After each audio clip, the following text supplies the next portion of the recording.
Welcome to Wellness Rebranded. We know there's so much conflicting health and fitness advice out there. And you're tired of the senseless and toxic diet culture noise. You're ready to tune into your body, feel empowered around food, and focus on your true health and well-being. Welcome to the Wellness Rebranded podcast. We're the healing trio of your health and wellness anti-diet dreams. I'm Tara, personal trainer. I'm Elizabeth, registered dietitian and certified intuitive eating counselor. And I'm Maura, licensed clinical social worker. Together, we're pushing back on diet culture, hustle culture, and toxic positivity to help you practice genuine health-promoting self-care. So grab your water bottle, forget the rules, and let's start rebranding your wellness journey. Welcome back to another episode of Wellness Rebranded. If you've ever struggled with family members at the holidays, this episode is for you. Ooh, that's quite a setup. I know I definitely have had some tense moments with family members over the holidays. How about you guys? I think it goes without saying.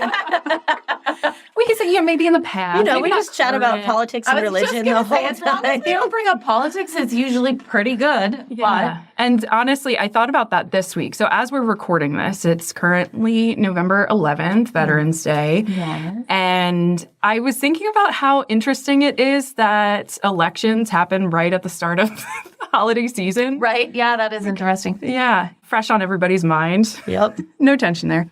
Yeah, so today I wanted to talk about navigating this. And I realized as I was kind of thinking about our conversation today, how I could spend days and days and days talking about this. So I will try to keep this short and sweet. Unfortunately, it means I won't be able to cover everything that I would love to cover about it. You can't cover every aspect of human relationships today, Maura, in the next 20 minutes? I would honestly love to. Miracle worker. I cannot. So kind of the brief overview of some of the things that I do want to cover today is really getting clear on what you want holidays to look like for you. Really clarifying your values around it and helping you figure out what's important to you, what maybe things you're doing that aren't so important to you that, you can think about, maybe ditching if it's right for you. I know, Tara, you have previously suggested, hey, you can say no to that holiday party.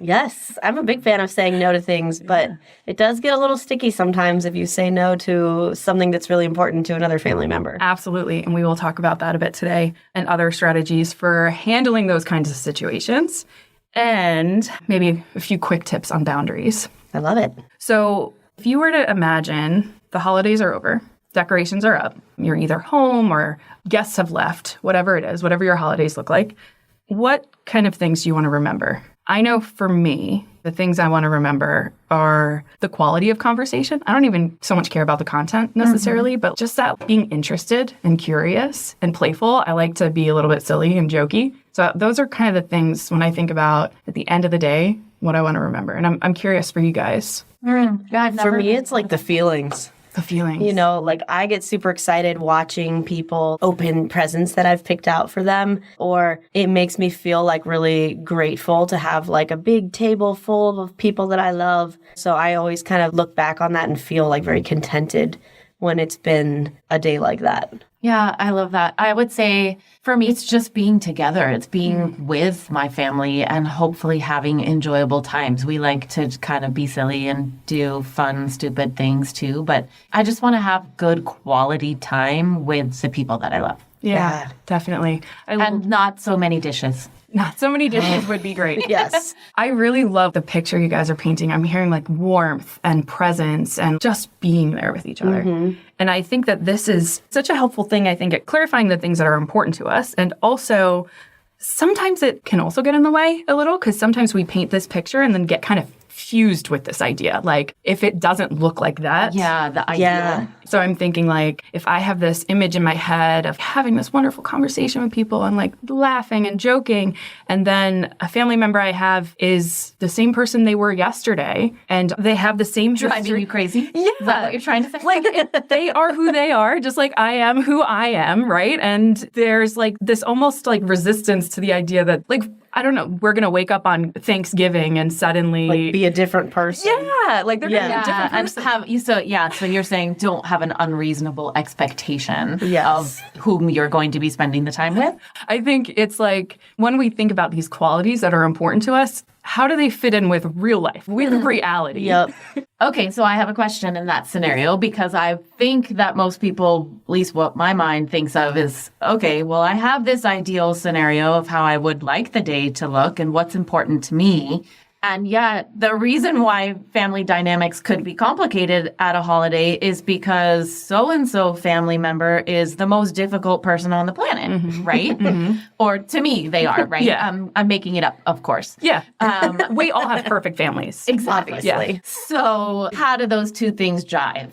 Or how do you make them in your mindset? Yes, I love mindset because it makes me think of perspective taking. And this is where I'm like, ooh, I really want to talk about this for hours.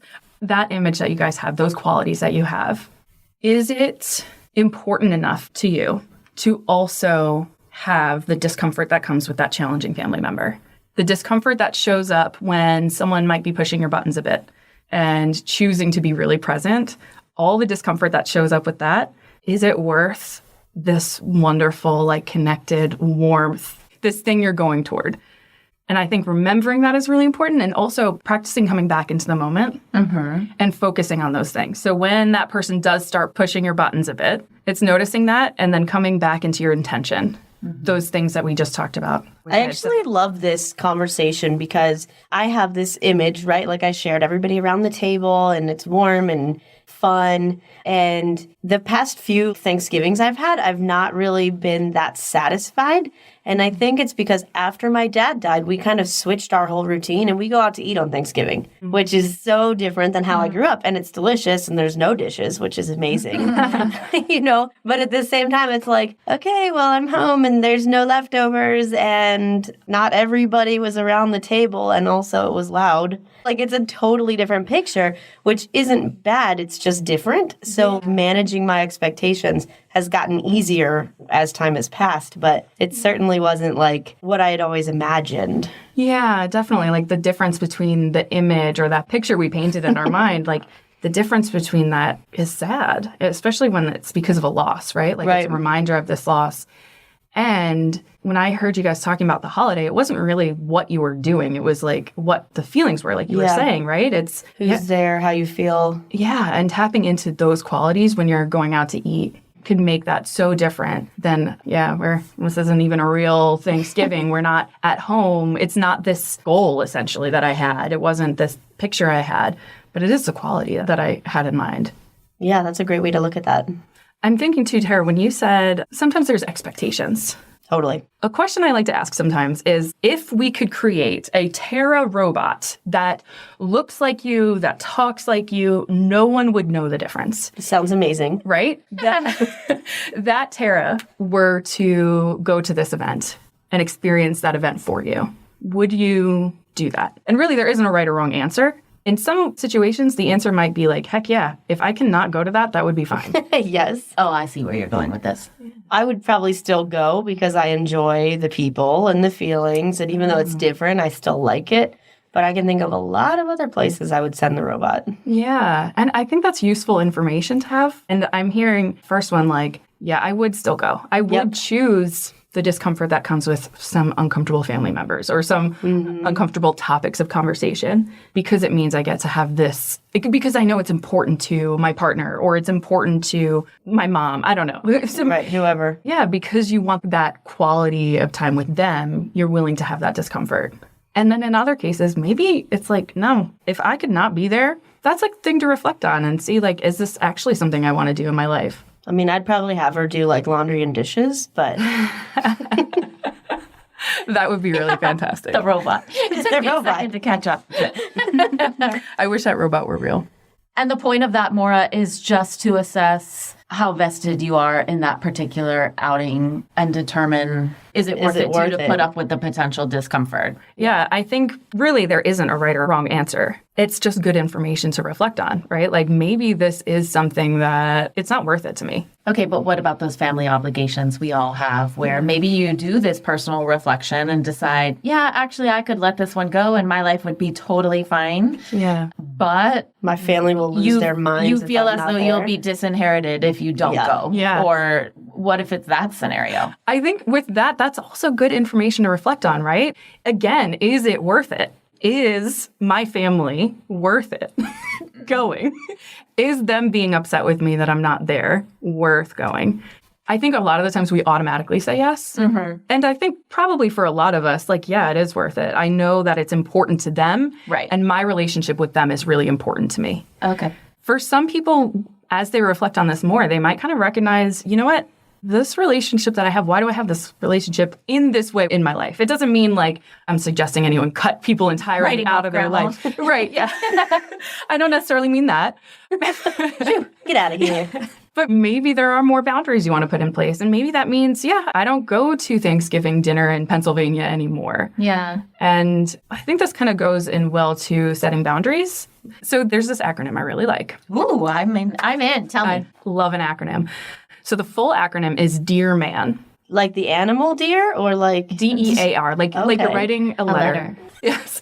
So we'll go through this. So the Dear man, I have a boundary I would like to uphold. Oh, that's beautiful. That is beautiful. So the D is describe. And this is where we really want to stick to the facts and say the situation. So probably be easier to go through this if we have an example. Oh, can I give you one that I talk about with my clients a lot, especially around the holidays? Please. So a conversation that I have with clients a lot is, of course, I tend to be working with people who are trying to opt out of diet culture, heal their relationship with food, and work on intuitive eating.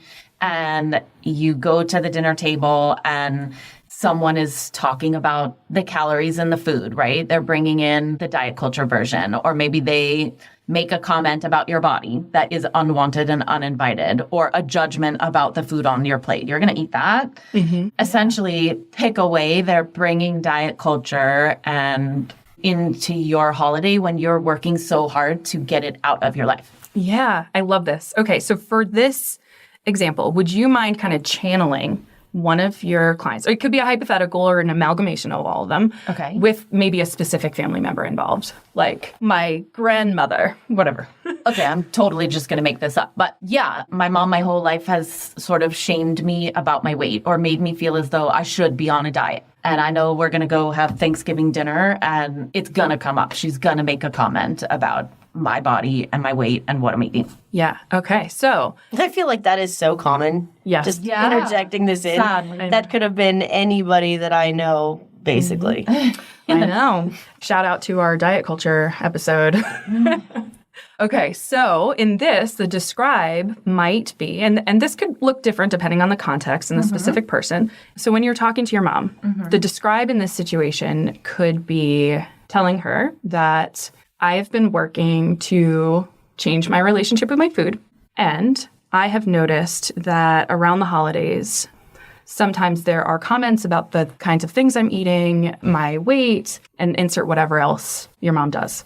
Can I devil's advocate here? Please. I feel like a lot of the moms in this situation will be like, oh, it's just because I love you. Mm-hmm. Yes. This is why we are going to go through the whole Dear Man. Oh, okay, cool. Yeah. So we'll do one step at a time. And honestly, I think it's helpful to write this out ahead of time. Whether you follow it as a script or not, I think it's helpful to write this out. So in this situation, we're going to stick to the facts. We're just going to look at the situation. The facts are, I'm working to change the relationship with my food. At holidays, my mom comments on the stuff, and those are the facts, right? Okay. It's something to get us all on the same page. We can agree on these things. The next one is E, express. And this is where we talk about how we feel. So sometimes we like to say what the facts are and then just expect the person to know how we feel about it. Yeah. Or we say, you're so frustrating, you X, Y, Z. Yeah. Instead of I feel, right? Yeah. And you'll notice when I had said that, I didn't say, you talk about this. Yes. In some contexts, you might be able to do that. The word you just tends to get people's defenses up. Yeah. And so saying something that's relevant only to you, to like me, is when people make comments about the things that I'm eating, this is how I feel. So we'll do the D and the E together. Okay. I've been working really hard to change the relationship I have with my food. I noticed around holiday meals, when comments are being made about the things that I'm eating and my food choices, it really makes that hard for me. it also might be impacting the relationship. And I think that that's something good to point out too. When this happens, I notice that it's harder for us to be present and connected and enjoy the moment together. So it might be helpful to include that in your express to share how you feel. Instead of when this happens, I don't want to be around you. That's just what I was thinking. Yes. I also like the way you worded that. Everybody hit rewind. Go listen to that because Maura said it so artfully. I always like to try to think about how to get people to go towards something rather than away, right? Okay, so that's the express. A is the assert. So this is where we clearly state what we want. Again, sometimes we think if we do those first two parts, they'll know what I want from them. Okay, this is the hardest part, I think, for people. This is where you clearly state, I don't want you to comment on my food choices or my body. yes. Ooh. That's probably, I'm thinking for Rewind that and listen to that again.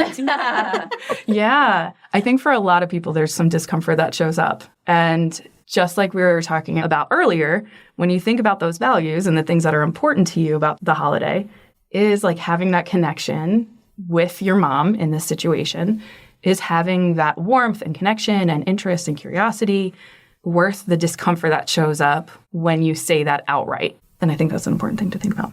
So that's the A, assert. Okay. Don't beat around the bush, say it outright. If you're saying no, you say no. R is reinforce. And this is where we really highlight why it's helpful for them to respect this boundary. So in this case, it could be coming back to that idea that I think this would actually really help our relationship in a lot of ways. Love it. Yeah, we could say that. At a bare minimum, we express appreciation for respecting that. Say, Yeah, thank you for respecting my choice. Yeah, at a bare minimum. Sometimes this could also be where we talk about consequences to crossing a boundary. So if this is someone you suspect might try to push it, you might then say what would happen if they do cross it. Okay. So if this is a family member who really pushes and really pokes, if this conversation is brought up, I am going to leave. Okay. Or I'm going to take a 5-minute break and I'm going to go into another room. It's actually coming up with the consequence and stating it outright and sticking to it. Okay. So we have describe, express, assert, and reassert. Reinforce. Reinforce. Okay. Yes. Thank you. So the man is the how. So the deer is the what, right? We just talked about what we're saying. Man is how. So M is stay mindful. And this is where earlier when you were playing devil's advocate, Tara, this is where stay mindful can be really helpful. Staying mindful means sticking to the point that you were trying to get across. Often, when we're feeling like we're maybe a little bit under attack, we might try to change the subject. So a family member might try to say, oh, no, it's because I care about you. And that's really like pulling us away from the point. What it might be, hey, if you care about me, then stop talking about my food and my weight. It could be. I would say it would depend on the relationship. Yeah. I think probably for a lot of people that would get their defenses up and it's going to probably start like a bit of a battle. So it might be expressing appreciation for that. Like, I really appreciate that you care about my health. Like, I recognize that you care about it and I know that you might be concerned. And what I'm doing here might not look like it to you, but it is actually for my health. Yeah. Weight and health are not the same things. I can't let this conversation go without just interjecting that. Absolutely. Yes. When you notice attacks, it's coming back to the point. If the subject is changing and maybe it's a thing that you do want to address, you can say, this is something that's important to me and I'd like to talk about that. First, let's come back to this. Will you respect this boundary? And come back to it. Get clarification. Are you hearing me? Will you do this thing that I'm asking for? That's stay mindful. A is appear confident. Notice it says appear. I love that. Yes. You don't actually have to be confident. Appear confident. So that means body posture. It means tone of voice. It means eye contact. Ooh, I like this. Yeah. I do too. Yeah. That's helpful in many things in life. Sometimes it's helpful to even have like that superhero posture, maybe for 30 seconds before you go and have that conversation. Yeah, just hold yourself as if you're... Power pose. Absolutely. Yes. Hold your power pose. Just see what that feels like before you go into that conversation. And then finally, N is negotiate. And this is where we can kind of be open to what they have to say and maybe what their intentions are. So that is a very brief overview I love that. Dear man, the what, and the how. Yes. And I feel like there are going to be people knocking down your door to get into your office to work through this process because it sounds really valuable. So to wrap up, the things I want to leave you guys with. As we were heading into these holidays, I'd like for you guys to really clarify the values you have around family and around holidays. Use those values to guide your plans and your actions and how you are with them. Come back to those values when you're noticing discomfort, and really come back to them when you're communicating those boundaries. All about the values. I love this. I think this is going to be really, really helpful for I do people. too. Thanks for joining us for this episode of Wellness Rebranded. If you found this helpful, please take a moment to leave us a review and share it with your friends.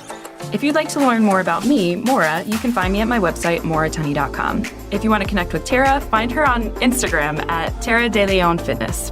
To connect with Elizabeth, visit her at elizabethharrisnutrition.com. And while you're there, follow the link to join her Health and Healing with Intuitive Eating community on Facebook.